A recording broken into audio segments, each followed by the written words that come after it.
Now, first of all, let us see how it is useful to government.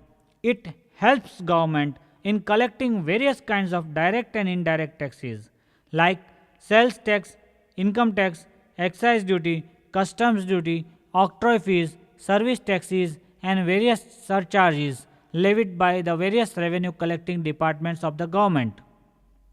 It also helps government in imposing or withdrawing of certain taxes on the basis of the records of accounts of any concerned industry. It is helpful to creditor in knowing the financial status of any company by studying the financial statements published by the concerned business concern.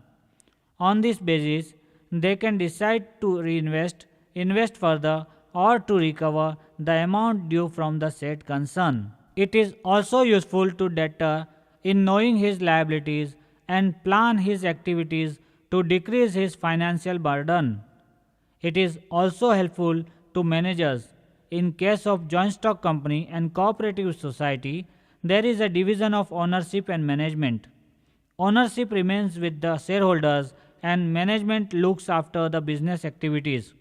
It is therefore necessary for the management to provide financial information from time to time to the shareholders and general public. From the books of accounts and accounting records, managers can provide various informations to various parties to retain and develop their confidence. Managers can plan various business activities and can even forecast as well as project the future scenario of the business. Banks can sanction loans and can give bank guarantees to the businessman or company after looking and analyzing the books of accounts and accounting records of the businessman or company. Money lenders can also decide about disbursement of loans to their party after scrutinizing the financial position of the said party from the books of accounts. It is also helpful to trade unions in protecting the interests of employees and employer. Books of accounts definitely provide valuable information to employees about the dealings of the business. After studying financial statements of the business, trade unions can successfully struggle with employer or management for bonus and wage hike. It is also helpful to general public in knowing their interest in various companies. It provides useful records to business, commercial and financial consultants for making various types of compare studies.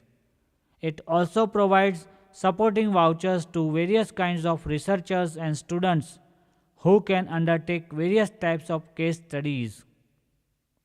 Even the observers' comments, journalists' articles, and critics' critical appreciations are based on the facts and figures of accounting records.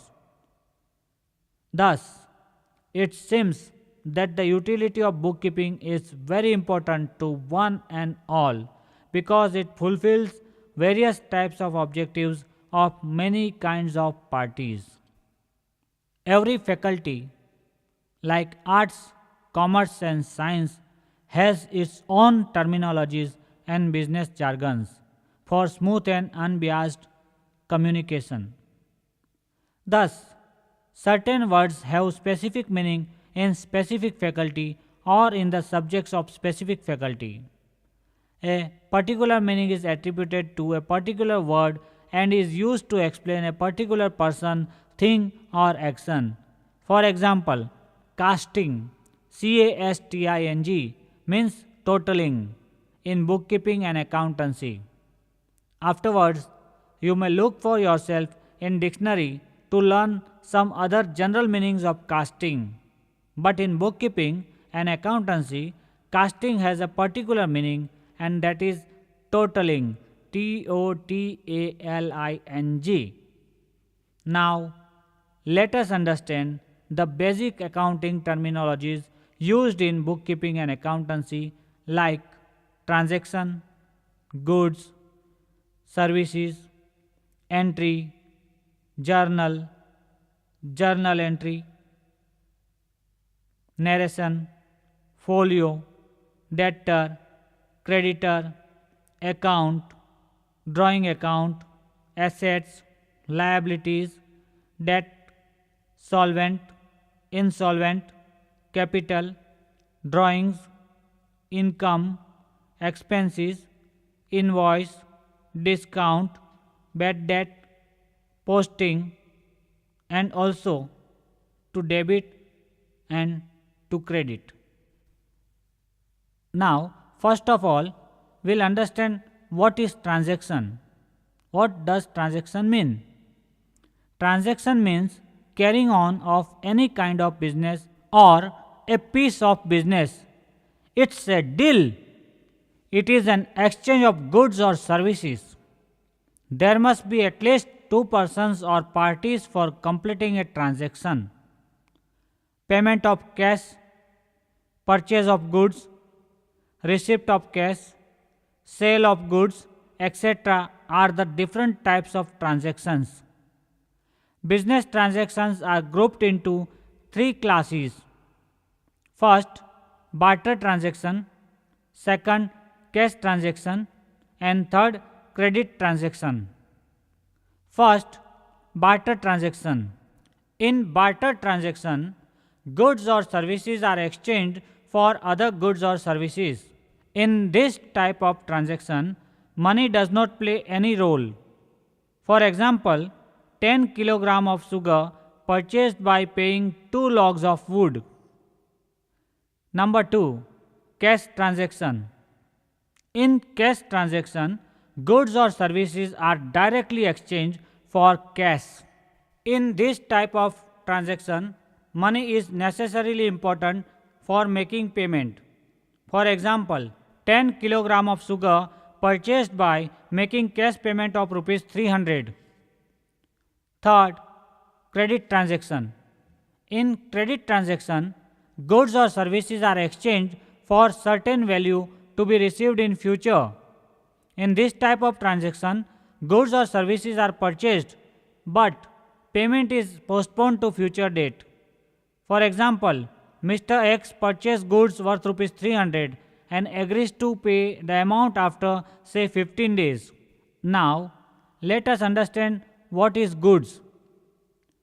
Goods. Any commodity or article which is purchased or produced for sale is called goods. Goods means a thing or things for sale. In other words, any commodity or article in which a trader regularly deals is called goods.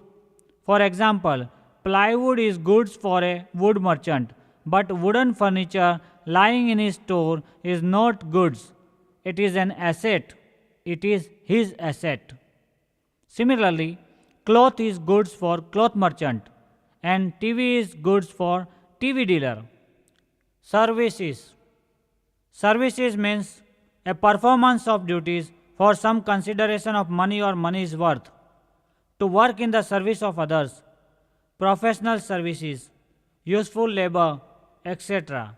We pay for such services as repairs, maintenance, and utilities. Entry. The summarized form in which a transaction is recorded in the books of accounts is known as an entry.